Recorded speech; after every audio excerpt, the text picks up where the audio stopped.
Your setup and environment can play a huge role in what sensitivity feels right for you. If you've got a small mousepad or barely any desk space, you might be tempted to crank your sensitivity up. Same thing if your arms keep slipping off the desk, or you hate having to constantly pick up and reset your mouse. Higher sensitivity can seem like the quick fix, but that's kind of thinking about it backwards. If you're playing a game that requires executing small, precise movements, you'd be much better off using a lower sensitivity to use more of its properties as an advantage. The lower margin for error or the more gradual and precise movements. Or if you're needed to track speedy targets that move erratically, using a higher sensitivity would offer more agility and be much more appropriate.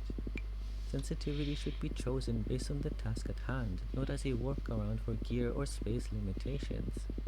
Otherwise, you're building your aim around constraints instead of optimizing for what is efficient.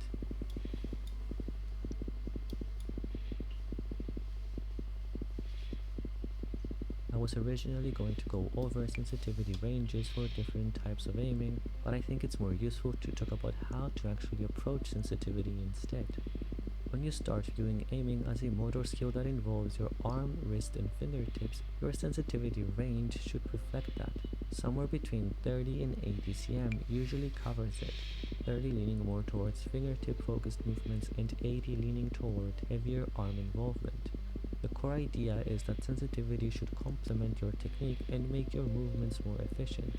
There is a more optimal way to move, and your sensitivity should make that execution feel natural and sustainable. In games like Valorant or CS2, slower sensitivities can help with precision and crosshair placement, but when you factor in things like repositioning, dodging flashes, or general movement, going too low can start to feel sluggish and impractical. That said, some players perform well with more unconventional styles, like lifting their mouse after flicks or using extreme sensitivities. These efficient ranges may not apply to them at all, but to make it work, they need to find other ways to compensate for the gaps their technique leaves behind.